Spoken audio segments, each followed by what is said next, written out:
What's the crack, everyone? Welcome to my channel. On here we're going to be talking about all things MMA, and for my first video we're going to discuss who I think is the GOAT. So when breaking it down, I think it's clear that there's 5 fighters who stand out as to who could actually be the greatest of all time, and to decide between them I then broke it down into 6 subcategories.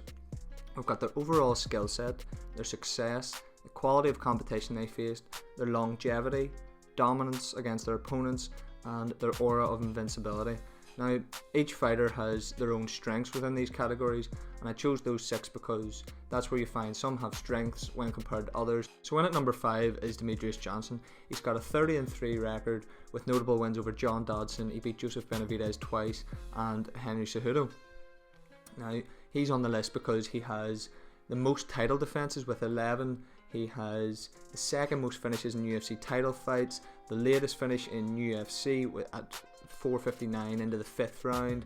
He has the most submissions in title bouts with 4, and the second most takedowns in UFC title fights with the 3rd most in UFC history. He has an amazing career overall, with a career highlight being the flying armbar against Ray Borg, which no one in the UFC has even come close to replicating anything like that. So over here, I've broken down what I think are his ratings out of 10 for the 6 key areas. So his overall skill set, I genuinely believe, is the best that the UFC and MMA has ever seen. So he's getting a 10 out of 10 on that for me. Success is undeniable. He had 11 straight title defenses, and so a 9.5 rating is just, with his aura of invincibility being 9.5 as well. He just, no one could beat him. He last lost against Dominic Cruz, and then eventually got beat by Henry Cejudo, who went on to be the champ in a very close decision that a lot of people think should have went to Mighty Mouse. No one genuinely believed that anyone stepping in the cage against him could beat him because his skill set was just so good and well rounded. So his aura of invincibility is definitely a 9.5. The longevity of his career is a 9 because although he doesn't have the record for the most title wins, he has the record for the most title defenses, so 9 out of 10 is just. Again, his dominance goes hand in hand with his aura of invincibility. He just beat people up, and that's it. He has the 2nd most finishes in UFC title history. Again, no one could touch him, a 9's just. Where he falls and why he is number 5 on my list comes with the quality of competition he faced. He has 2 wins over Joseph Benavidez. He beat Jon Jones just after he had beat TJ Dillashaw, but a lot of the people on his resume are they're just mid-carders. They're not, there's nothing special about them. Their records aren't great, their skill sets are okay, and so you can't really class him as high as the likes of Jon Jones, who beat Machida, Khabib, who beat G.O.A.T and McGregor. Just the quality of his competition just doesn't hold up. Everything else about him is top tier in terms of MMA fighters. So overall, I do believe that he has the greatest skill set of any mixed martial artist of all time, but it's just who he fought has held him back. If he had maybe moved up and taken the 135 belt, getting that victory back over Dominic Cruz, maybe fighting TJ Dillashaw, then he would have moved up. But the people that he's fought and his record overall just aren't good enough. 4, we've got Khabib Nurmagomedov. He is arguably the most dominant person to ever step foot in the octagon. He has a perfect 29-0 record with 13 straight wins in the UFC. He has the 2nd most consecutive wins in the UFC with 13, and the 2nd most submissions in UFC title fights with 3. He has the most takedowns in one fight ever with 21, and his record is spotless overall. His career highlights I would say would be beating McGregor in the highest selling pay-per-view of all time, and a personal favourite of mine is him just beating Michael Johnson and just telling him to give up, telling him to quit, talking to Dana saying give me the title fight mid-fight. He was just an absolute animal. The reason why I only have him in number 4 overall on my list is because his overall skill set just isn't up to the standard of the others. He has the best ground and pound we've ever seen. He has the best ground control. His top pressure is incredible. His submissions are fantastic. Every superlative you can say about him on the ground, but it's when he's on the feet. His striking isn't as crisp as others. His kicking game isn't great. He's worked on it, but I think an 8 out of 10. Another factor weighing him down is his longevity. Although he has a 29-0 record and 13 wins in the UFC, as a champion, he only has 3 title defenses with 4 title wins overall. Granted, they were against top quality competition such as McGregor, Dustin Poirier and Gaethje, which is why he's got a 9 out of 10 for the quality of his competition, because he really has faced the best of the best in title fights. There was no slack. The Ally Quinta fight was it was just his first title fight. He couldn't do anything about it, but the rest of his fights as a champion were top quality competition, but there's not enough of it. DJ has 11, Jon Jones has 14-15 title fights. It's just he needed to prove himself for longer. He's retired. Whether that's going to last or not, whether he's going to fight that 30-0 fight, or even if fighting GSP would make a difference in where I have him placed on my list, I don't know. But overall, just as a champion, his reign wasn't long enough to say that he deserves to be ranked higher. Now, the other factors that make him the number 4 on my greatest of all time list are his success, which is undeniable. That 29-0 record is spotless. It was unbelievable. No one in MMA has even come close to that, so that deserves a perfect 10 out of 10, as well as his aura of invincibility and his dominance. His aura of invincibility, like, no one, you don't expect anyone to go in and beat Khabib. You say, oh, he's got a chance. Justin Gaethje was built up as the person who had the skill set to do it, the skill set that might beat Khabib, that might take him down. But at the end of the day, the dominance in 10 was just there. He takes people down, he beats them up, and he didn't do that to Gaethje. He just finished them off nice and quickly. But what he's done to some people, what he did to McGregor, Michael Johnson, Dustin Poirier, it's just, he just mauls you. The pressure, he exhausts you and just beats you up until you don't want to fight anymore. And like I said, everyone on this list has something that they are the greatest at, and he is the most dominant champion of all time. No one came close to him, no one cut him, no one wobbled him. He was just perfect. His record and his career are perfect. Okay, so the person who I have in at number 3 is going to upset a lot of people, and a lot of people think differently, potentially have him at number 1, but it's George St Pierre. He has notable wins over Michael Bisping, Carlos Condit, BJ Penn, Nick Diaz, Dan Hardy. The list just goes on with this man. His career really is terrific. He's a 2-division champ. Anyone who beat him, he got that win back against. He went back, rematched them and won. He has the second most title wins in the UFC with 13. He has the second most consecutive wins in the UFC with 13. He has the second most significant strikes in title fights with 999. The most takedowns in UFC history with 90. And the most in UFC title fights with 66, with a 73.8% accuracy, which is just nuts. And overall, he is the 3rd longest reigning champion in the UFC, behind Amanda Nunes and Anderson Silva. I'd say his career highlight would be coming back to face Michael Bisping for the 185 title, to become a 2-weight world champion in 185 and 170. I do think he chose to come back because Bisping was an easy target for the belt, but you know, that's just my opinion. With regards to St Pierre, he was actually the easiest one to give ratings to. Everything about him is just exceptional.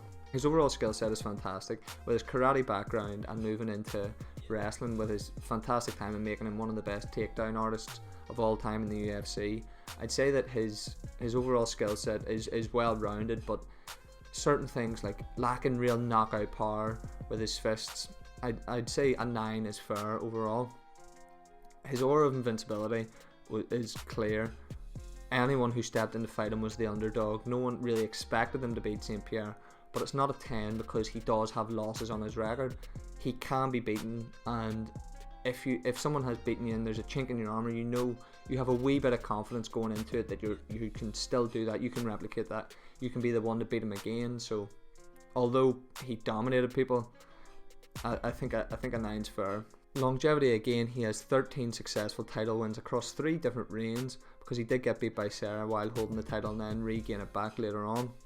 So again, a 9 out of 10 rating is fair because he has the second most title wins but not the most, so a 10 out of 10 would be a bit much. His record overall does speak for itself. He genuinely has one of the best resumes that the UFC has ever seen. He beat Bisping, BJ Penn, Carlos Condit. It's an incredible resume. So a 9 out of 10 is fair because he does face some competition that really weren't up to his standard, but I think a 9 out of 10 is fair. His dominance overall, I feel like a fair rating is 9 out of 10. For the most part, he just went in and took people down. Like I said, he is the top takedowns in UFC history and title fight history, and just beat them up, imposed his will, and sort of did what he wanted. However, he does have some close fights, like the fight with Johnny Hendricks, which he very arguably did get beat. The fight with Bisping was a lot closer than people remember. Bisping, in my opinion, was winning it up until he wasn't, and then getting beat by Serra. His record does have moments of blips, so I would say that his dominance, a 9 out of 10 is fair. His success overall is a 9.5 for me, because he has the second most title fight wins in the UFC, and he got back any losses that he had. However, the number 1 spot, a 10 out of 10, has to be reserved for the maybe 1 or number 2 spots. So for that, George St Pierre is now ranked number 3 in my greatest of all time list. At number 2 for me, it's got to be Anderson Silva. He's got notable wins over Rich Franklin, Nate Marquardt, Dan Henderson, Chael Sonnen, Vitor Belfort. The list goes on and on. He has the highest striking percentage in UFC history with 61%. He has the most consecutive wins with 16 across 2 weight divisions. He has the most finishes in UFC title bouts and 11 wins in title bouts overall, as well as being the longest reigning champion with 2,457 days in total. I'd say his career highlights would be that front kick to the face of Vitor Belfort, which is one of my favourite reactions of Joe Rogan's ever. It's unbelievable. The Sonnen submission in the last couple minutes of the 5th round after getting beat up is just the stuff of dreams. It's really, really beautiful. And the Griffin knockout just set him apart from everyone else. It just showed how high level he was. Just to step back while Griffin's throwing and just touch him on the chin is so beautiful. His overall skill set, I'm giving a 9 out of 10 because his submissions were good, but it was his striking. He literally set himself apart from everyone he faced when he was the champion. No one even came close. Now that changed in later years as he got older, but a prime Anderson Silva goes back and he beat some of the people that he took losses to. An aspect that I think lets him down is the quality of his competition. A lot of the people that I've named are legends in my opinion, but I feel that Silva was the one bringing in the new wave of MMA. I think that he was facing a lot of the old school, and right when he was at his prime was when you started seeing people who had been practicing MMA for years as opposed to doing Muay Thai and mixing in wrestling, or doing karate and mixing in wrestling and jiu-jitsu. It's that he really began the new era of fighting. I gave his longevity a 9 out of 10 because he has 16 wins in a row, which is the longest in the UFC by 3 fights. Now, although he has fought a bit too long with a 1-7 record in his last 8 fights, he is 46 and he's being competitive against some of the best in the world right now. So I feel like a 9 out of 10 for longevity is a fair score. Additionally, on that, a 9.5 out of 10 for success I feel is absolutely warranted. He has 11 title fight wins, and although not the most successful, he did change the way people saw MMA, the way people perceived what a UFC fighter had to be. To be successful isn't just about what you do in the cage, it's about how you change every aspect of the sport, and I feel he changed it more than anyone in the history of the UFC.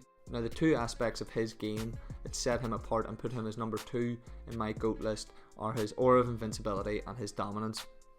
When I say aura of invincibility, I've said before about how losses changed that. When he entered the UFC, he had losses before, but it looked like he was impossible to beat. He literally was just beating people up. He was at a different level to everyone else. It didn't look like anyone could touch him, and that's where dominance comes in. He was the 185 champion and was clearing out the division so easily that he went up to 205 for fights while being the champion, although he didn't fight for the title. How dominant can one man be to say, I'm done with this division, I'm going to stay in it, but I'm going to go up because there's no competition left? As well as, can you actually just imagine standing across the octagon from Anderson Silva, just knowing that you're going to go in and try to punch that man in the face and you won't be able to? He's going to piece you up, he's going to kick you in the face, he's going to kick you in the head. You just won't be able to touch him. No one was ever picked to be the favourite against him. Commentators, media, the other fighters, they all knew that he was going to win. And so I think that whenever you're going into a fight and you have that on your side, that's what sets you apart. So 10 out of 10 for his aura of invincibility is 100% warranted for me. I think him and Khabib have the 2 best auras in UFC history. And with regards what he's the best at, I don't think he's the best striker the UFC have ever seen, with the likes of Adesanya coming through a couple of years later being just as good, if not better than him. But I'd say that he changed the sport more than anyone else could in terms of being in the octagon. I don't think anyone can have a greater impact on how the sport has progressed more than Anderson Silva. So that I would say that that's what he is the greatest at, is changing the sport overall. So that means at number 1 on my overall list for the MMA GOAT is Jon Jones. His resume and career are just unbelievable. He has notable wins against Alexander Gustafsson, Daniel Cormier, Machida, Belfort, Shogun, Rampage Jackson. He has the best resume of any fighter ever. His career stats breakdown is just ridiculous as well. The youngest UFC champion ever, most wins in title fights. He is virtually undefeated. He has 1 DQ, but he is an undefeated fighter in my opinion. He has the second most consecutive wins, again because of that DQ. He has 20 consecutive wins if you take away that disqualification, which is ridiculous. The most wins in one division, again 20 at light heavyweight. He has a 95% takedown defense. He is the 4th most title finishes with 6. And in my opinion, he's the most diverse mixed martial artist that we've ever seen. His career highlights for me would be finishing Daniel Cormier in their rematch, which was a huge statement on the light heavyweight division, as well as his Fight of the Year contender with Alexander Gustafsson. The blood, the storytelling, the skill involved, it was fantastic, the whole thing, and really a well-deserved Fight of the Year. So one of the things that makes him stand out is the quality of competition he faced. I gave him a 9.5 out of 10 because his resume is ridiculous. He's faced everyone from the old generation into the new generation. He beat Shogun, Machida, into Reyes and Thiago Santos. His quality of competition is second to none. Like I've said, he has the best resume in MMA history, easily. That then feeds into the 10 out of 10 ratings that he got for success and longevity. Like I said, he has 20 wins in a row in the UFC if you don't count that disqualification, with the second most UFC title wins of all time. Longevity isn't a question. His career spanning as long as it has across 2 different generations of fighters just shows how good of a fighter this man truly is, and his career will continue to go on because he's still young in his MMA career, so there's no ceiling to how successful he can be, even if he does decide to move up to heavyweight, which will only further add to the success of his career. So 2 factors that let him down in my opinion are his dominance and his aura of invincibility. His dominance at the start of his career was an absolute 10 out of 10. The way he beat Shogun for the title, the way he knocked Machida unconscious with the guillotine, he was just running through people. But it's whenever he came up against Gustafsson that really halted that dominance. He was finishing everyone before that, but going to decision with Gustafsson really made him wise up to the fact that he could lose. I think part of his dominance was the fact that he thought he couldn't lose. And that fight ultimately hindered his aura of invincibility. People then saw that he was so close to losing that fight, and that he was a beatable man. So his dominance gets an 8.5 for me, because after the Gustafsson fight, he's just been a different fighter. Although he's beaten people, he's not beaten them as convincingly. He's had a close fight with Reyes, with Santos. The Gustafsson fight in itself was close. Although he has beaten people convincingly, it's just not the same. Jon Jones before Gustafsson, the first fight, would have annihilated Anthony Smith. It wouldn't have even been close, but Anthony Smith survived the full 5 rounds with him this time. Again, the aura of invincibility, it really isn't there. Dominic Reyes went into that fight fully thinking that he was going to win. Santos went in believing that he could knock him out as well. I just don't think that Jon Jones has the same aura of invincibility as Anderson Silva did, as Khabib does. It's different because people have seen how close he is to losing and how it's possible to beat him. So I just think those 2 factors let him down. But the thing that sets him apart from everyone else on this list is his overall skill set. I have him as a 10 out of 10 with Mighty Mouse because I feel like their skill sets are pretty similar.